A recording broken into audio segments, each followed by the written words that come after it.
예, 오후 예배를 시작하겠습니다. 서둘러서 가볼게요. 머리 대신 우리 예수 그리스도 하늘과 땅의 권세를 다 받으신 이 어마어마한 파워를 가지신 분과 그분의 지체가 된 우리 순종자라는 우리가 이제 한 완전체가 돼가지고 하는 일은 만물을 온전하고 충만하게 하는 일을 한다라는 얘기를 제가 했습니다. 하나님은 만물을 온전하게 하길 원하세요. 흐트러진 꼴을 못 봅니다. 그래서 자연계를 보면 우리가 이렇게 하나님이 원하는 방향이 아닌 쪽으로 흐트러 놔도 하나님은 이걸 다시 바로잡는, 우린 그렇게 말하죠. 자연 스스로의 복원력이라고 하는데 자연이 스스로 복원하는 힘이 어디 있어요? 모든 힘은 하나님에게서부터 나와요. 그렇기 때문에 그 하나님이 이렇게 온전하게 바로잡으시려고 하시는 그런 속성이 있으세요. 그러니까 어지러운 꼴은 못 보는 거예요. 그러니까 사람이 하나님이 원하는 뜻대로 이렇게 원하는 방향으로 정돈하고 개발을 해놓은 거는 하나님이 그걸 그래도 나름대로 유지가 되지만, 그렇지 않고 사람이 뭔가 욕심껏 뭔가를 하면 그거는 진짜 싸우기가 어렵게 되죠. 하나님은 온전하게 만들길 원하세요. 그러니까 만물을 완성하시는 분의 계획, 그 계획이 이렇게 미진한 것들이 온전하게 되는 것을 원하신다라는 겁니다. 그러니까 하나님이 원하시는 방향이 어떤 방향이냐, 계획이 어떤 계획이냐를 아는 것이요. 그나마 우리들이 어떤 일을 하더라도 덜 힘들어요. 덜 힘듭니다. 뭐 이거에 대해서는 제가 구체적으로 몇몇 가지 실예를 들어서 드리고 싶은 말씀이 많은데요. 농사를 짓더라도 그렇고요. 농사도 하나님이 원하는 그 방향하고 역방향으로 이렇게 막 밀고 나가잖아요. 그럼 허리가 휩니다. 농사도 그렇고 또 모든 것이 그래요. 하나님의 방향이 있어요. 원하는 뜻의 방향이. 그 방향으로 가면은 덜 힘듭니다.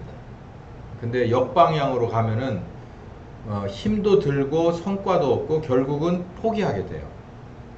그래서 이 점을 잘 알아두시면 이게 또 지혜입니다. 만물을 완성하시기를 원하시는 하나님이시다.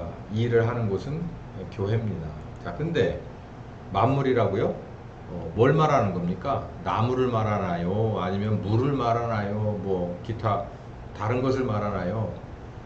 뭐 동식물을 말하고 그게 않고요. 사람입니다. 사람. 다른 것들은 그냥 내비둬도 하나님이 명령하시면 다 그대로 됩니다. 다 그대로 되는데 유일하게 안 되는 것이 사람이라고 말했죠. 그래서 에레미야 17장에 그런 말이 있다는 거예요.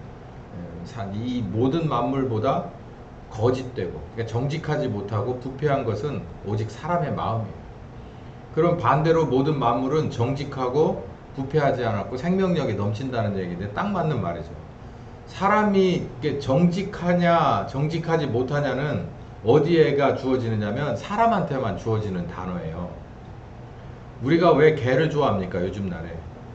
왜 그리고 결혼해서도 애를 안 낳고 그냥 애를 안 낳는 게 쉽고 차라리 뭐 애완견이나 뭐 고양이나 뭐 기타 등등에다가 마음을 다 쏟아주고도 사람에게 쏟는 거 그 이상으로 쏟아주고도 전혀 후회가 없는 게 뭘까요?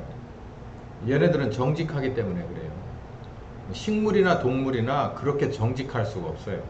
어디에다 심어놓고 얼마만큼 했느냐에 따라 관리를 했느냐에 따라 보여줍니다.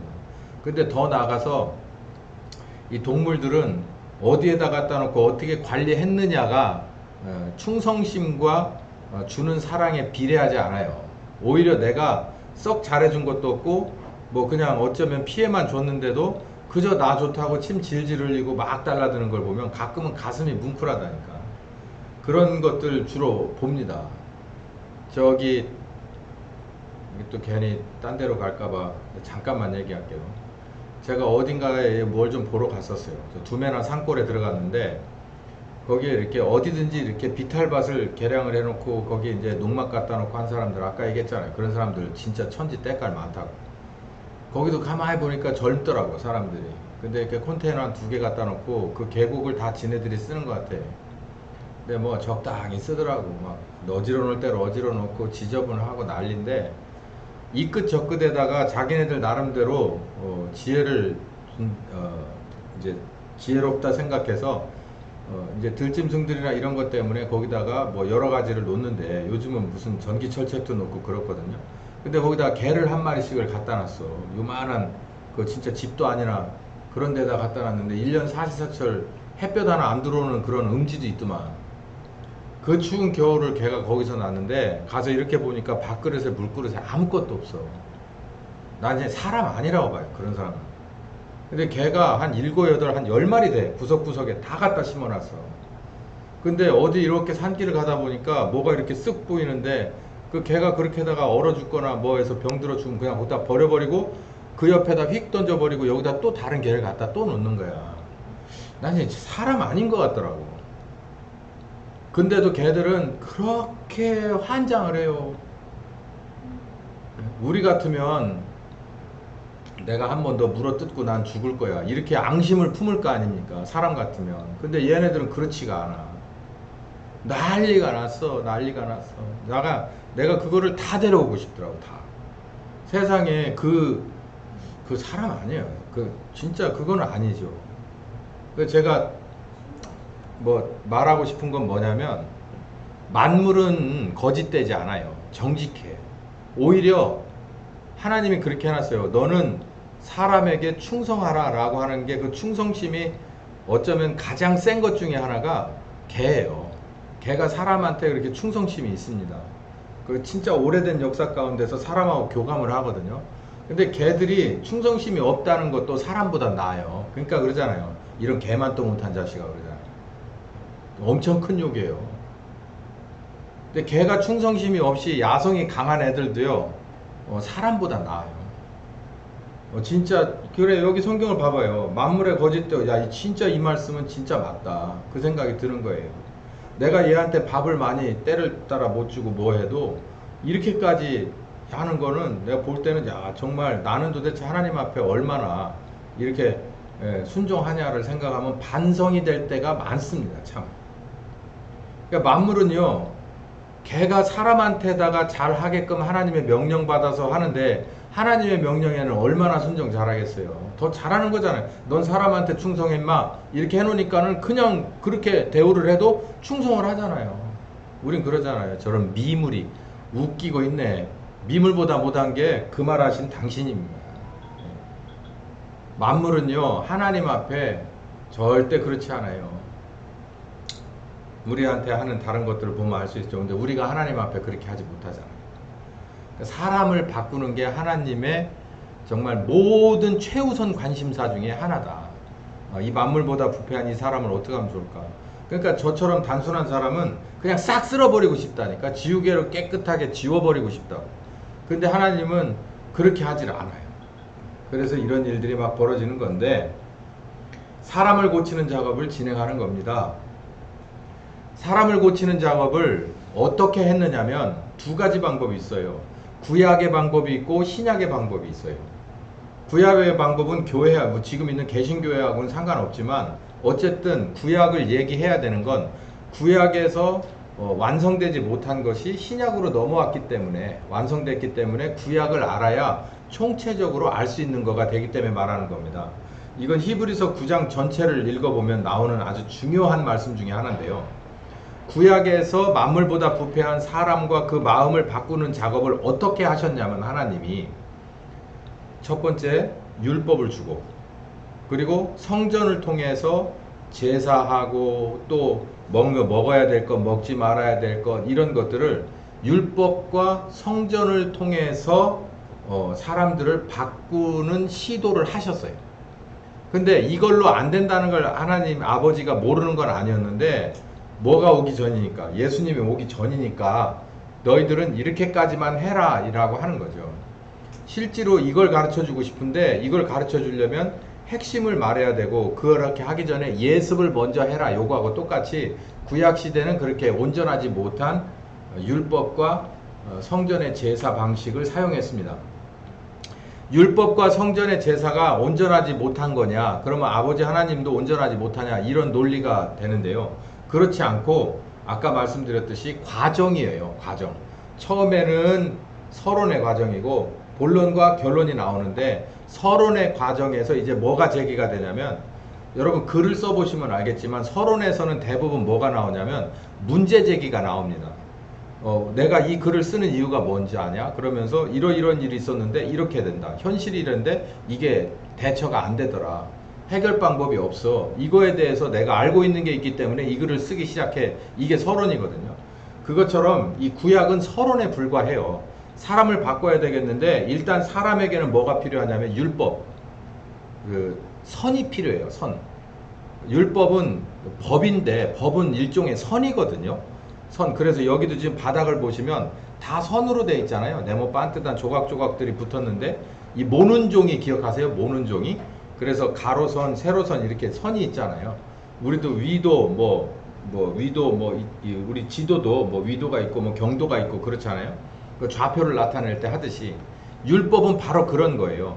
그래서 제일 벗어나지 말아야 될 극지점을 이렇게 꽂아 두는 거예요. 그게 십계명이고. 그리고 그 안에서 율법을 통해서 씨줄과 날줄을 거기에다가 해놓고 중간에 뭘 세워놨냐면 성전을 세워놔서 먹어야 될 것, 먹지 말아야 될 것부터 시작해서 해야 될 일, 하지 말아야 될 일을 다 논해놓은 게 율법 전체입니다. 그리고 그것들을 적용해서 사람들을 심판하는 것이 제사장이었었어요. 그런데 이를 통해서 만물보다 부패한 사람과 그 마음을 바꿀 수 없었던 건, 양심을 바꿀 수 없었던 건 왜 그러냐라고 하는 건 하나님이 주신 방법이 문제가 있어서가 아니고 여기에는 구조적인 문제가 있어요. 사람을 바꾸는 데는 이런 거 가지고는 안 된다는 거예요. 해라 마라 라고 하는 샌님과 같은 교육을 통해서는 안 된다는 거예요. 사람은 교육을 통해서는 안 된다. 우리 따라서 해봅시다. 사람은 교육을 통해서 바꿀 수 없다. 사람은 안 바뀌어요. 절대 안 바뀝니다. 사람은 초등학교를 좋은 데 나와, 중고등학교, 대학을 좋은 데 나왔다고 그 사람이 바뀌지 않아요. 뭔만 바뀌냐면 라벨만 바뀌어요. 라벨만. 뭐는 안 바뀌어요. 속의 양심은 바뀌지 않습니다. 대학 가서 양심이 바뀌어요? 그래서 판검사는 저 모양이고 정치인들은 못 배워서 저 모양입니까?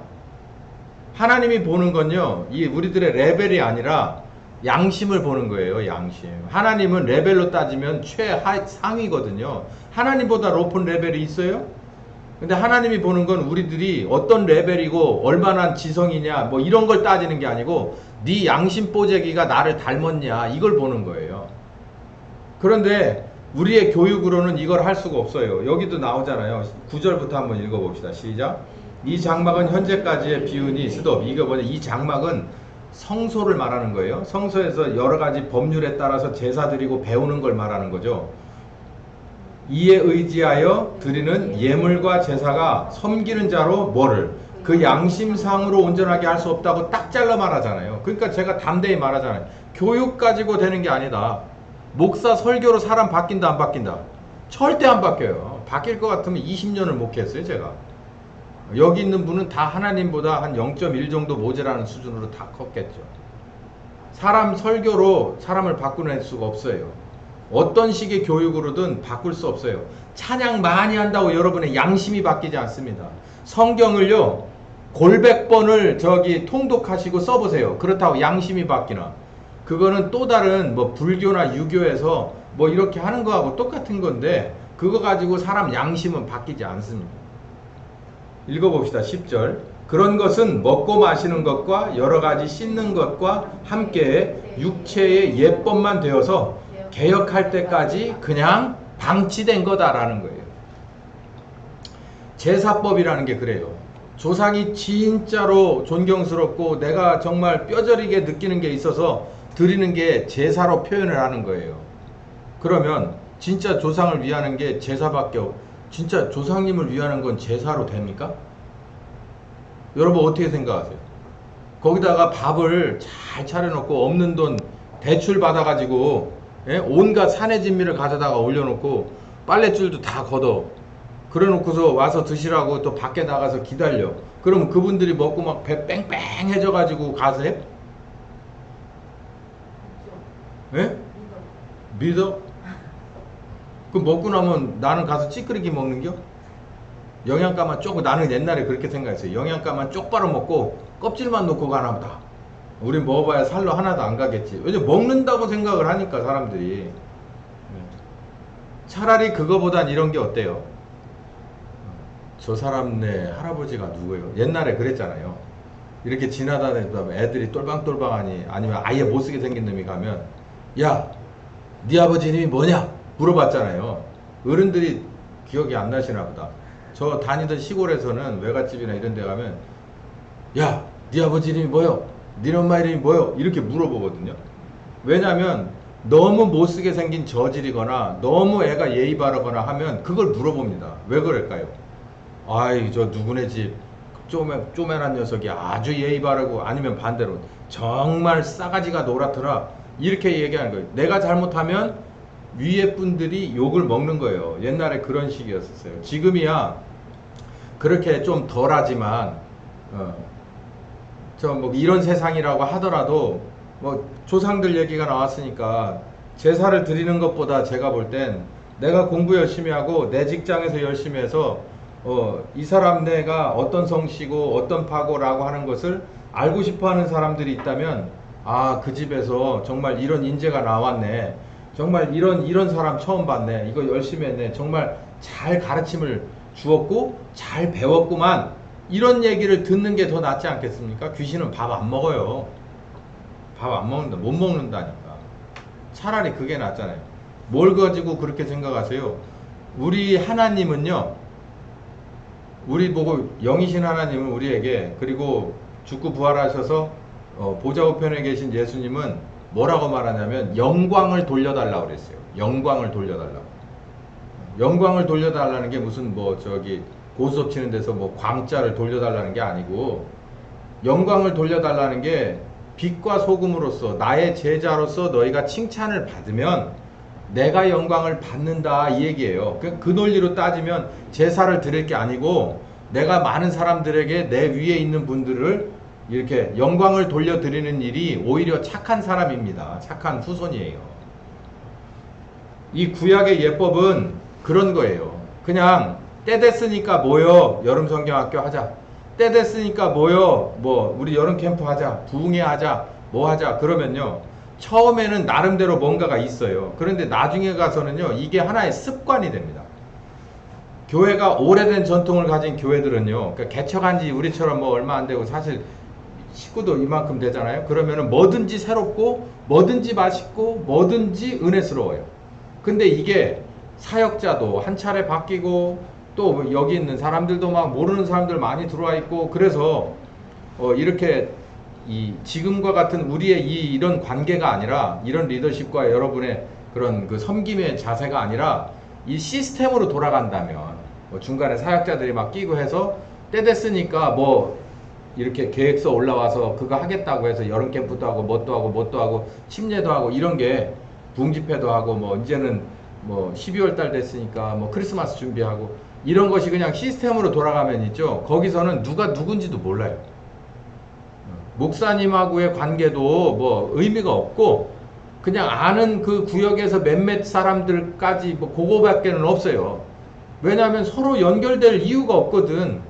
여기 말하는 게 바로 그거예요. 처음에 제사를 드리러 갈 때는 내가 준비한 집에서 정말 사랑스럽게 키웠던 것을 가서 내가 가서 목을 자르고 피를 빼고 그리고 제사를 드려야 되니까 가슴이 며지고 하는 것 같지만 이것도 한 서너 번 다니다 보니까 그러지 말고 그 앞에 가서 하나 사자. 그래가지고 그 앞에 가서 그냥 돈 떡 던져주고 기왕이면 1+1 사가지고 하나 너 갖고 좀 시원찮은데 그냥 가져다 어차피 오늘 죽을 거니까 그렇게 해서 밀어다가 재물 넣어놓고서 아이고 이제 끝났으니까 저기 가서 친구들 만나가지고 재미나게 회포 풀고 놀고서 한 2-3일 놀고 왔으니까 저 여행 좀 하고 내려가면서 어디 들렸다가 이렇게 가자. 이게 이스라엘의 제사였다고요. 이게 이스라엘의 율법 해석이 이런 식이고 그러니 뭐가 마음속에 와서 닿아서 양심이 바뀔 수가 있겠냐는 거죠. 그러니까 뭐냐면 그냥 개혁의 대상 뭐 하는 사람이 와야 돼요? 여기 보니까 개혁자가 와야겠네. 뒤집어 엎어버릴. 그 개혁이 다른 말로 그냥 혁명이에요. 뒤집어 엎어버리는 것을 말하거든. 그냥 누구 말 맞다나 저기 삼겹살 소뚜껑 판 바꾸는 거예요. 판갈이 하는 사람이 와야 되는 상황이 된 거예요. 그러니까 그 전까지 이제 판가리 하시는 예수님이 왔는데 성전에 들어가 보니까 예수님이 절대로 그냥 놔두고 볼 수 없는 누추한 꼴을 보여주고 있었죠. 그래서 그걸 다 뒤집어 엎었잖아요. 다 나가. 성전은 이런 데가 아니요. 그리고 싹 다 내쫓고 청소를 해버렸었잖아요. 자, 하나님은 만물보다 부패한 우리들의 양심을 고치길 원해요. 그런데 처음에 주신 것이 율법이나 제사법이나 제사장을 주신 것이 잘못된 방법은 아닌데 사람들이 매도 여러 번 맞으면 별로, 그래서 맷대가 오른다고 하잖아요. 가끔 가다가 한번 아주 호되게 맞아야지 매일같이 하루에 한 대씩 맞고 크면 그 애가 때린다고 해서 말 듣지 않아요. 오늘도 한 대 맞나봐 그냥. 그러고 맞고 넘어가고 말아. 그러다 보니까 이 구약의 방법은 아니다. 이걸로 사람의 양심은 절대 바꿀 수 없다. 근데 이 구약의 방법이 이스라엘만 우스꽝스러운 게 아니라 지금 우리들도 마찬가지예요. 우리들 초중고 어린이집 뭐 할 거 없이 대학 석박사 모든 뭐 이런 일반 이런 평생교육원 이런 데 있는 모든 교육 방식은 다 이 방식이에요. 그러니까 그 사람에게 지식은 줄 수 있을지 몰라. 뭘 믿기로. 네가 이거 공부하면은 이런 돈 많이 버는 사람 된다. 이거 하면 이만큼 얻을 수 있어. 이 자격을 얻으면 어디에 취직할 수 있어. 이걸 믿기로다가 그 교육이 서로 거래가 될지는 모르지만 하나님이 보실 때는 아무런 의미가 없어요. 왜냐하면 양심의 터치가 안 되거든. 그러니까 암흑이라고 하는 거예요. 그 교회에서는 그렇지 않은 게 일어나니까 여기가 하나님의 나라라고 하는 거고, 하나님 입장에서 봤을 때. 자, 그러면 신약의 방법은 어떤 방법이냐면 이런 방법이에요. 14절부터 읽어봅시다. 시작. 하물며 영원하신 성령의 말미암아 흠없는 자기를 하나님께 드린 그리스도의 피가 어찌하여 너희 양심으로 죽은 행실에서 깨끗하게 하고 살아계신 하나님을 섬기게 못하겠냐라고 얘기를 하는 거예요. 자, 이게 무슨 말이냐면 구약에는 재물을 가져가는데 자기하고 연관없는 그냥 짐승을 가지고 갔어요. 그래서 그 피를 빼고 그리고 제단에 뿌리고 자기 죄를 거기에 고백하고 기도함으로 인해서 용서를 받았거든요. 속죄. 죄를 용서받았어요.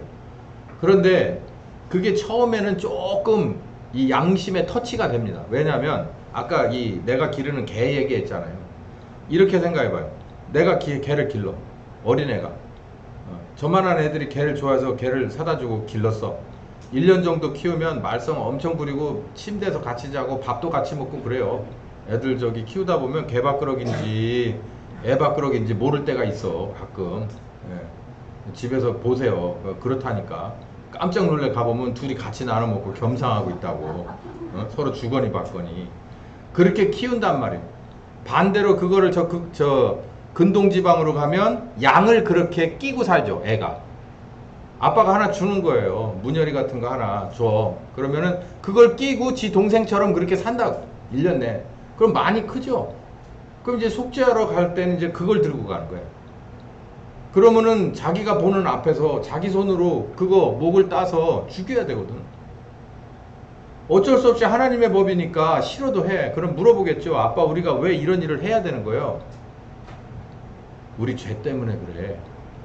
이렇게 하지 않으면, 얘가 나 대신 죽어주지 않으면 우리 죄 때문에 우리는 정말 하나님의 진노를 면치 못할 거야. 이거 하나님이 우리에게 주신 유일한 해법이니 얘를 내 죄 때문에 죽여야 돼. 어쩔 수 없어. 이게 복음의 기본 골격이거든요.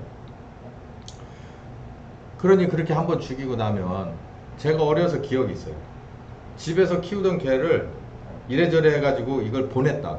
근데 그 트라우마가 얼마나 오래 가는지, 초등학교 다닐 때 맨날 이렇게 끌어안고 자고, 요즘이야 그러지만 옛날에 그럴 수 없잖아요. 그런 개를 가져다 줬더니 동네 아저씨들이 그걸 잡아서 먹었어. 발발이 새끼를. 내가 그땐 진짜 정말 깜짝 놀랐어요. 그러고 나서 속에 깊이 박힌 몇몇 가지가 있어. 야, 이 생명은 가지고 오는 것보다, 내가 가지고 취하는 것, 내가 이렇게 끌어들이는 것보다 보내주는 게 어렵구나. 그때 어렸을 때 정말 심각하게 배웠어요. 그러니까 이게 참 그 트라우마예요, 일종의. 좋은 쪽이든 나쁜 쪽이든. 그러니까 함부로 생명은 내가 불쌍하다고 그래서 내가 거두는 데 있어서 좀 고민을 많이 해봐야겠다라고 하는 생각을 했습니다. 그럴 수밖에 없었어요. 그것처럼 이스라엘도 이 제사법 가지고도 양심의 터치가 좀 가는 건 그걸 죽어가는 모습을 보면서 속으로 생각했을 거 아니에요. 둘 중에 하나겠지. 야, 내가 죄 때문에 야가 죽는구나. 이제부터는 내가 죄 짓지 말아야겠다. 이 생각을 했겠죠. 그리고 하나는 막 하나님을 원망하기도 했겠고. 근데 그러니까 뭔가 양심의 터치가 좀 있어서 작심삼일이 되기 전까지는 내가 이제 제사를 드리고 왔는데 두 가지를 하지 말자. 내가 이제 양을 데려다가 나하고 같이 키우지 말고, 그리고 나도 범죄하지 말자. 이 생각 갖고 한동안은 살았을 거예요. 이제 그러다 또 원위치가 되겠지만, 이렇게 약간의 변화는 있지만 결국은 양심의 변화가 없어요. 다시 원위치가 되니까 깡그리 잊어버려요. 그게 이제 여러 번 반복되면 양심이 화인을 맞죠. 웬만해서는 양심에 저기가 없어. 그냥 저기가 없어. 그냥 이게 의뢰이 그냥 관례야 관례, 관행이야 관행. 그러고 넘어가면 그냥 쉽게 패스가 돼버리는 거지. 이게 하나님을 향한 속죄 제사도 이런 식이고, 그 안에서 무죄한 생명들은 막 죽어나가고 있는 거예요. 해마다 몇천 마리 몇만 마리씩. 그러니까 하나님이 이런 제사 안 받겠다라고 그 선지서에 학계가 아모스 같은 저기에 막 그렇게 막 울부짖잖아요. 아모스가 이런 성전문 닫았으면 좋겠다 막 이런 얘기 하잖아요. 아무 의미 없는 이 제사, 누구를 위하여 이들은 자꾸 죽어가는 건지 이런 얘기가 나오는데, 여기 보면은 그 짐승의 피가 아닌 누구의 피냐면 이게 예수님의 피예요. 예수님의 피가 뿌려졌어요. 누가 그걸 죽어달라고 한 적이 없는데 예수님의 피가 뿌려졌어. 근데 신기하게 그 예수님의 십자가에 죽으시면서 흘렸던 피와 또 그분의 고통과 그분의 드려진 그 생명은 어느 한 마리에 정말 사랑하고 돌봐주고 모든 희망을 거기에 걸었던 염소 한 마리와 양 한 마리의 그런 피값보다 훨씬 더 크다는 거예요. 그렇지 않겠습니까? 염소 한 마리의 생명도 생명이지만 사람 한 사람의 죽음도 어마어마한 거잖아요. 그게 뉴스에 어떤 걸 낼래요? 그러면 염소 한 마리 죽은 걸 낼래요? 사람 죽은 걸 낼래요? 사람 내죠. 근데 우리가 믿거나 말거나 하나님의 아들이, 사람이 아니라 하나님의 아들이 죽었다는 거예요. 이거는 뉴스가 아니고 하나님 입장에서는 도대체 받아들일 수 없는 일입니다, 이게. 그렇기 때문에 여기 예수님의 그 불공평하신 십자가에 죽으신 이유가, 그 공로와 효과가 너희들의 양심과 그리고 양심을 넘어서 너희들의 행실까지도 바꾼다라는 얘기예요.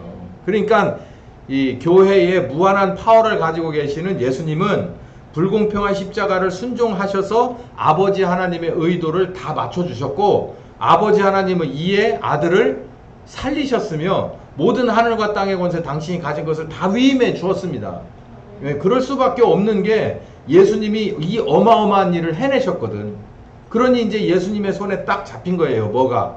사람들에게 자기의 십자가에서 죽으신 그 공로와 효과를, 그 피를 나누어 줄 수 있는 권한과 그 피를 나누어 줌과 또 가르쳐 줌과 또 모범을 보여주는 것으로 그 사람들을 바꿀 수가 있게 된 거예요.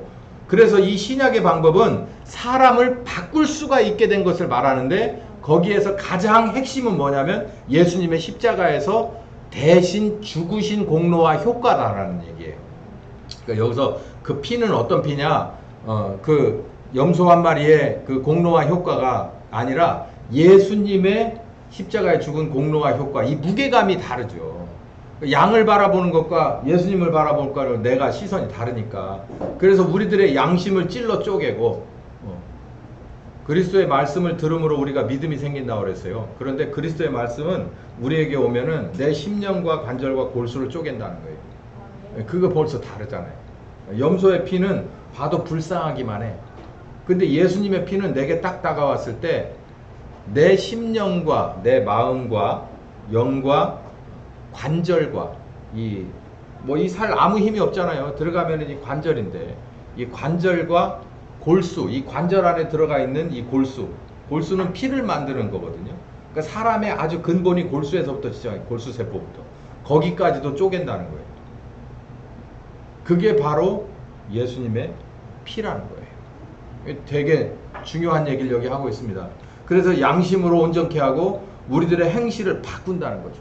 아, 나 이렇게 하면 안 되겠구나 라고 한번 생각한 것이 그냥 그대로 끝나는 게 아니라 이젠 진짜 안 하는 단계로 가게 된다는 거예요. 15절 읽어봅시다. 이를 인하여 그는 새 언약의 중보다. 이는 첫 언약 때 범한 죄를 속하려 주고사 부르심을 입은 자로 하여금 영원한 기업의 약속을 얻게 하려 합니다. 이 영원한 기업의 약속은 하나님이 원래 우리와 함께 했는데, 아담과 하와 함께 했는데 범죄로 인해서 떨어질 수밖에 없었죠. 그럼 이 영원한 기업의 약속은 내가 너희들과 다시 임마누엘 하겠다. 함께 하겠다라고 하는 기업을 얻을 수 있도록 우리 속에서 이 범죄에 관한 씨앗과 그리고 그림자와 뿌리들을 다 완벽하게 제거하시는데 예수님의 피가 아주 핵심적인 역할을 한다. 신약의 방법은 온전한 제물 대신 예수님, 그리고 그 피와 온전한 제사장 대신 예수님이 하신다는 거예요. 자, 봐요. 그러니까 이게 이 온전한 제물과 제사장이 어디 있다는 얘기예요. 어디 가야 있어요, 이거? 예, 여기 코스코쯤 가면 있나? 예. 카드 들고, 회원카드 들고, 뭐 현대카드 들고 가면, 코스코 가면 있어요, 이거? 온전한 제물과 제사장 가서 찾아봐요. 모르겠어요. 없어요. 여기 있는 게 다예요. 아마 이 세 가지 대답밖에 없을 거예요. 이 세상에는 없습니다. 교회밖에 없어요. 이 온전한 제물과 제사장은 여기밖에 없습니다. 그렇기 때문에 사람을 바꿀 수가 있어요. 여기 보니까 양심을 온전하게 한다고 하죠. 사람을 바꾼다는 게, 교회 다니는 사람은 뭐가 바뀌어야 되냐면 양심이 바뀌어야 돼요. 양심은 뭐냐? 분별력. 예? 분별력. 그리고 자기가, 그러니까 옳고 그름을 분별할 수 있어야 돼요. 그리고 두 번째는 옳은 길을 선택할 수 있는 용기예요. 그리고 이 용기가 내서 내가 행동을 했다면 거기에 대해서 나는 책임감이 있어야 돼요. 이 세 가지가 양심이에요. 온전한 양심. 빛의 열매 혹시 기억나세요? 뭐예요? 착함과 의로움과 진실함에 있다고 하잖아요. 우리가 빛 대신 하나님의 자녀면 우리도 이렇게 착함과 의로움과 진실함을 가지라는 거예요. 그러니까 거기까지 가기 위해서 우리는 첫 단계로 뭐가 있어야 되냐면 우리 양심의 변화, 분별력도 있어야 되고, 그리고 결단력도 있어야 되고, 그리고 저질렀으면 책임감도 있어야 돼요. 이게 기본적인 시작, 첫걸음입니다. 양심의 변화. 양심을 온전하게 하는 제사장과 제물, 그리고 제사법, 이것이 바로 신약, 새 언약은 신약이죠. 신약의 중보. 중보는 하나님과 사람 사이를 연결해 줄 수 있는 존재입니다. 그러니까 중보기도 합니다. 뭐 이런 얘기 하지 마세요. 그거는 어울리지 않는 말입니다. 기도로 돕겠습니다 라고 하는 게 맞습니다. 중보는 누구만 할 수 있어요? 교회 머리이신 예수님만 하는 거지 우리가 중보할 수 없어요. 우린 예수님이 아니잖아요. 여기 보니까 우리가 중보자라고 얘기한, 성경 어디에 우리가 중보자가 있어요? 구약에는 좀 있을지 몰라도 신약의 중보자는 오직 누구밖에 없어요? 예수님밖에 없어요. 그러니까 중보라는 단어를 함부로 쓰시면 안 됩니다. 그래서 초대교회가 한 일을 예를 들어서 샘플을 한번 찾아봤더니 사도행전 2장 31절에서 32절과 마태복음 28장 18절에서 20절까지인데, 뭐 사도행전 2장 31절 32절은 뭐 이런 얘기가 뭐 계속 써놨어요. 초대교회 사람들이 이렇게 증언했어요. 여기 베드로가 이렇게 증언했는데 예수는 그리스도다. 그의 이름으로 침례를 받고 성령을 선물로 받아 너희는 구원받아라. 이 얘기를 여기 이렇게 잔뜩 해놨어요. 아주 멋지게 해놨어요. 그러니까 교회가 하는 일은 뭐 크게 두 가지인데 우린 이렇게 가르쳐줘야 돼요. 예수가 그리스도다. 나는 그의 증인이다. 그리고 예수의 이름으로 침례를 받아라. 그리고 성령께서 너희에게 오시면 그 성령님을 따라가면 결국 구원받는다. 요게 교회에서 할 일이고 나머지는 교제예요. 모이면 서로 같이 떡을 떼고 기도에 힘쓰고 서로가 서로를 돕고, 주님 주시는 은혜 가운데서 내가 뭔가를 들여서 헌신해서 누군가를 돕고, 이렇게 즐거워하고 기뻐하는, 모이기를 힘쓰는 이런 아주 뭐랄까요, 약간 사사로운 일, 교제, 펠로우십에 관한 것이 하나 있고, 진짜로 중요한 일은 바로 이거예요. 우리들의 모임은 이것 때문에 있는 겁니다. 예수는 그리스도다. 그리고 또 예수의 이름으로 침례를 받아라. 또 성령께서 오셔서 너희들에게 말씀하시고 가르치실 때 그분을 잘 쫓아가야 된다. 이로 인해서 구원받는 것이다. 요걸 가르쳐주는 것이 초대교회가 한 일이고, 우리도 또한 일을 해요. 이거 가지고 어떻게 사람의 양심을 바꿔? 누가 바꿔요? 양심을 내가 바꾸나? 누가 바꿔요? 이 베드로가 바꾸나? 아니에요. 하나님이 바꿔요. 우리들의 탑에는 머리는 하나님이, 예수님이잖아요. 그 예수님이 바꾼다. 그만한 권세와 능력이 있어요. 여기 보세요. 읽어봅시다. 시작. 예수께서 나와 일러 가라사대 하늘과 땅의 모든 권세를 내게 주셨으니 그러므로 너희는 가서 모든 족속으로 제자를 삼아 아버지와 아들과 성령의 이름으로 침례를 주고 내가 너희에게 분부한 모든 것을 가르쳐 지키게 해라. 볼지어다 내가 세상 끝날까지 너희와 항상 함께 있을 것이다. 여기 두 가지를 보여면 되는데, 예수님이 누구한테 명했냐면 제자들에게 명했어요. 제자들에게 가서 이런 일을 해. 제자 삼고 침례 주고 가르치고 지키게 해. 근데 나는 거기 없다 이렇게 얘기하지 않았어요. 나는 하늘과 땅의 권세를 다 받았는데 내가 세상 끝날까지 너희하고 항상 함께 있을 거다. 그러니까 함께 있으니까 옆이만 이렇게 따라다닌다는 얘기가 아니고, 예수님이 그러는 거예요. 제자 삼는데도 함께 해주고, 그리고 침례를 주는데도 함께 해주고, 그리고 가르치는 곳에서 지키는 곳에도 예수님께서 사실 함께라기보단 그분이 인도하기 때문에 사람이 바뀌는 거예요. 사람이 바뀌는 일이 일어날 수밖에 없는 거예요. 하나님은 창조하시는 분이잖아요. 하나님은 또 원상 회복시키시는 이 무궁한 생명의 능력을 가지셔. 특히 죄인도 원위치 시키는 온전한 사람으로 새롭게 창조하시는, 새 창조라고, 사람 새 창조, human new creation 이렇게 발음을 하잖아요. 그 사람을 새롭게 만드는 작업을 누가 하실 수 있느냐면, 십자가에 죽고 부활하셔서 사망 권세를 이기시고 하늘과 땅의 권세 받으시면 누구와 함께 하시는, 교회와 함께 하시는 예수께서 하실 수 있다는 거예요. 그게 바로 여기서 일어난다는 거예요. 여기서 성령께서 함께 하실 것이다. 함께라고 하는 게 그냥 내가 옆에 있어 줄게 이게 아니라, 그분이 나서서 하는 거예요. 그분이 나서서 증거하시고, 그분이 나서서 침례를 주시고, 그분이 나서서 가르치시고, 그분이 나서서 모범을 보이시며, 또 그분이 나서서 그 안에 뚫고 들어가서 문제 있는 점을 발견하고 다 그렇게 하시는 거예요. 사람이 하는 일은, 우리가 하는 일은 없어요. 우리가 하는 일은 그냥 이 가운데서 주시는 말씀 가지고 전해주고, 또 내게 주시는 물질 가지고 헌금하고, 또 내게 주시는 여러 지혜와 그런 열린 마음으로 봉사하고 섬기고 사랑해주고, 이런 거밖에 없어요. 그러면 나머지는 하나님이 그 권세와 능력으로 하신다는 얘기.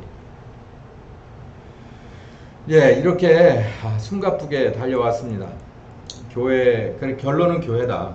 교회 빠지면 이 세상은 지탱할 수 없다. 이제 이 얘기를 계속 해왔는데, 이제 교회 시리즈는 이렇게 되면 마무리가 될 것 같고, 이제 또 다음 주에 또 어떤 말씀을 주실까 또 일주일 내 고민하고 또 여러분 앞에 또 말씀을 드리도록 하겠습니다. 우리 아까 불렀던 이 곡 한번 같이 한번 불러볼까요? 여기 참 좋아. 이런 교회 되게 하소서.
교회가 중요합니다.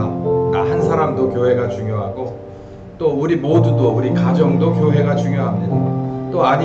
또 우리가 살고 있는 이 밖의 세상들 좁은 곳에서 먼 곳까지 다 교회가 필요합니다.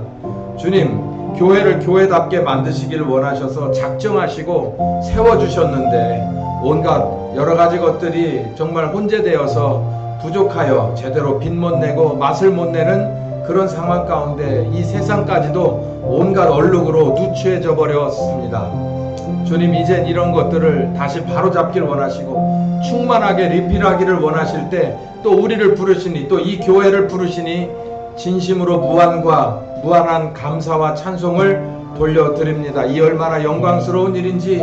우리들의 삶은 이렇게 먹고 마시다가 그저 별 볼 일 없다가 그저 늙고 병들어서 죽으면 그만인데 교회 다니는 이름 가지고 우리 주님 앞에 서서 창피당하고 쫓겨나지 않게 하시려고 우리를 십자가 복음으로 제대로 가르쳐 주시고 또 제대로 가르쳐 주시는 것을 넘어서 이렇게 거룩한 사역으로 손을 내미시니 이 얼마나 정말 몸들 바를 모르겠습니다.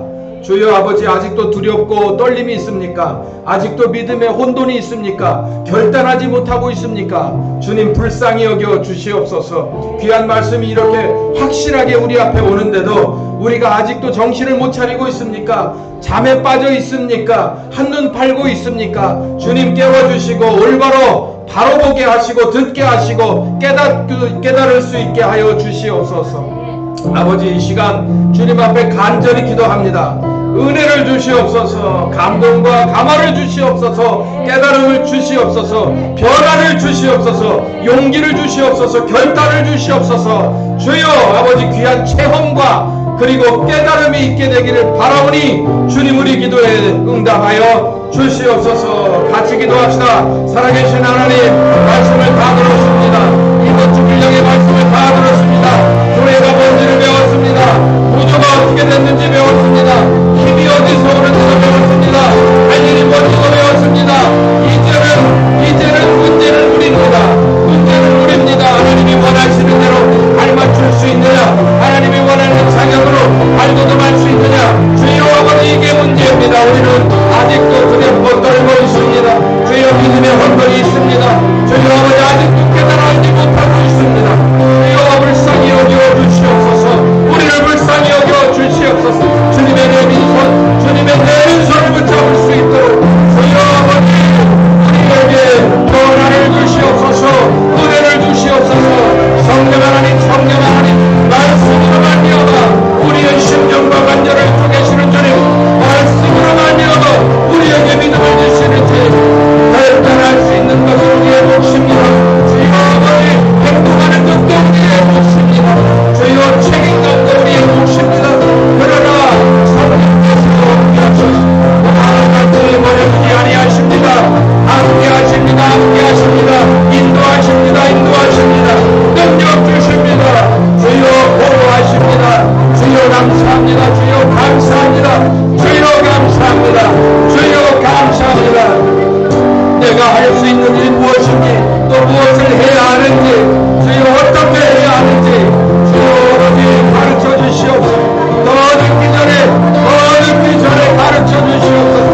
영이신 하나님과 예루살렘에서 땅끝까지 우리 주님의 귀한 복음을 들고 예수는 그리스도인 것을 전하며 교회를 세우며 교회를 가르치며 그것을 돌보며 우리를 원하는 사역에 감당하며 갈 수 있을 만한 준비가 되고 성령 하나님 임재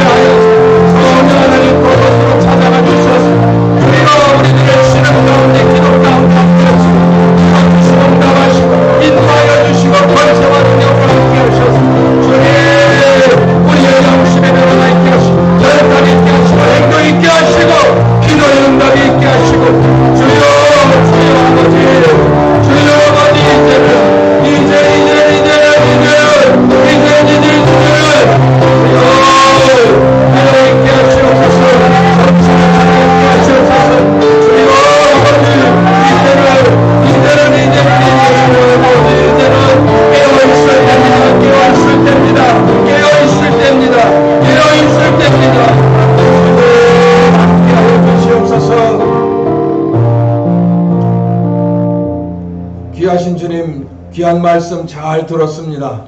이 말씀이 우리 가운데 오셨사오니 잘 모셔서 필요한 말씀들 더 깨닫기 위하여 구하고 찾는 우리가 되게 하여 주시옵소서.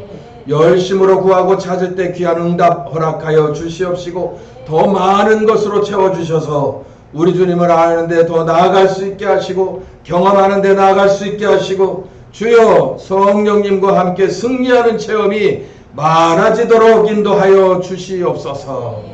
감사하고 예수님의 이름으로 기도했습니다. 아멘.